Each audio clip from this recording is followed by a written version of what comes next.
Afghan chieftain to Malami, your call for emergency rule in Anambra, treasonably felony. Welcome to the news, and thank you for tuning in to listen.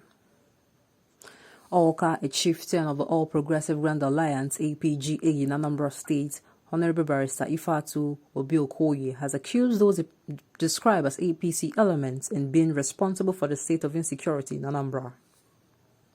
Obi-Okoye, who made the accusations in Awka while speaking with our correspondent, said APC elements, who are desperate to win the November 6th governorship election, were the people responsible for the insecurity in the state. He said spurious statements coming in the heat of a frenzied atmosphere in the state, tendentially geared towards making points about November 6th, can never be basis of the analyzing a government that has spent 7 years in office. That the Obiano administration has proven itself in the area of security until the last few months. On the governor's visit to the presidential villa, Obi-Okoye noted that the government of Anambra State has, for the past 7 years, maintained and sustained a strategic relationship with the presidency. That sometimes the governor was accused of making plans to join the APC due to his harmonious relationship with the federal government, but all those were unfounded rumors and did not hold water. Although he was cognizant of the fact that under the Constitution of the Federal Republic of Nigeria as amended, it was the sole responsibility of the federal government to protect the lives and properties of all citizens, all Nigerian citizens, that it will rather be mischievous for anyone to turn around to blame a governor who has had the best record on security in the last 7 years because the governorship election was around the corner. According to the astute politician, how can APC that could not secure the Federal Republic of Nigeria, secure the Southeast region, secure Kaduna, Zamfara, Niger, Imo, and others? Talk about stringent security measures in Anambra, adding that the whole public must understand that it is all about the governorship election. That's in the larger interest of the people of Anambra State, and more than partisan consideration, and Anambra must resist and detest APC. He said until lately, Anambra State has enjoyed relative peace, and that time has come for stakeholders to speak vehemently on the Anambra issue. That the Anambra issue must not be left for the street to decide. Obi-Okoye held that Malami's emergency rule on Anambra State gave credence to the policy decision of Governor Willie Obiano not to attend the security meeting held in Enugu, even though he said the decision was not because the security of the Southeast was not paramount to the Anambra. That if there was any area the government of Governor Obiano was said to have excelled convincingly in the last 7 years, it was in the area of security.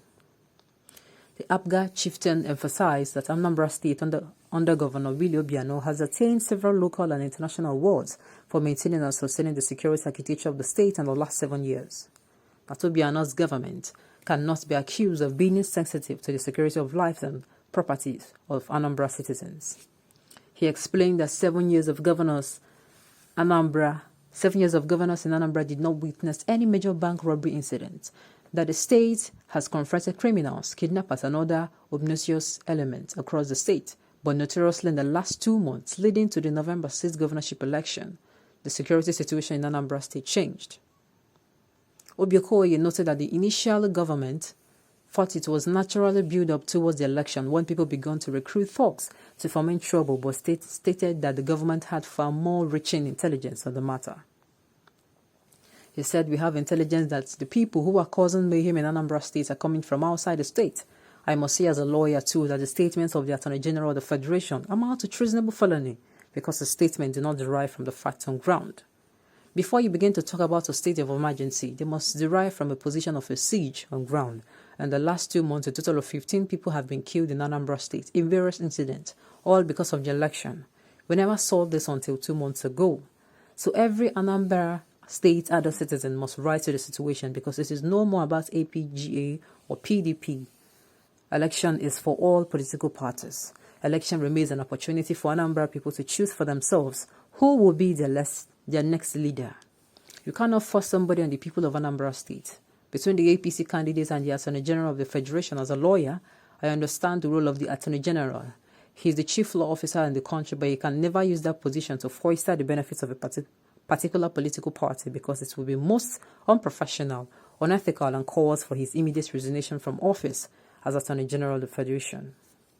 I speak as a very senior member of the bar that the conduct of Malami as Attorney General of the Federation for suggesting an emergency rule in Anambra State when the situation on ground does not in any way suggest that shows that he has lacked the capacity to continue in office as the Attorney General of the Federation. His statement is an indictment on the Federal Republic of Nigeria. This is just to confirm what I've just said. The security or the declaring a state of emergency in a state where there is, yes, and until recently, there has been peace, there have been, stability of peace, stability of security. Just until maybe 2-3 months ago, we started hearing killings and all that. It is rather too extreme. It is too extreme. And of course, even in the Constitution, it is saying a state of emergency cannot be declared on a state until it has proven that this is chaos and a breakup would happen. That is when you start, you have the grounds and the particular community is under siege. That is when you say, okay, fine, let me now do this. Let me now employ the state of emergency as the only option. That is after you have exhausted every other option. But what's happened? What happened? The people of Anambra, all of a sudden, you just declare a state of emergency without even, okay, you're saying there is an unrest on that particular region. Have you employed other means? Have you really employed other means and it proved abortive? There are people who would even need the state of emergency, who are even pleading. Who are pleading that this state of emergency is in their own particular region. There is so much killings happening in the north. People are being slaughtered like animals. Children are, snatched away from their parents at a very tender age. People's houses, IDP centers has now turned to people's home because of the havoc that is being wreaked by the terrorists in the northern region. And all these things happen and I do not hear that a state of emergency has happened. We keep channeling energy to the wrong sources. That's the thing. We keep channeling, resources to the wrong things. And at the end of the day, we keep saying that we need to borrow funds. You're borrowing funds to do what exactly? You're borrowing funds to do what exactly? These people in the north, they are almost choked. They are choked. They are human beings, citizens of Nigeria, just like you and I. And a lot, they have been suffering a whole lot up until now, even as we speak.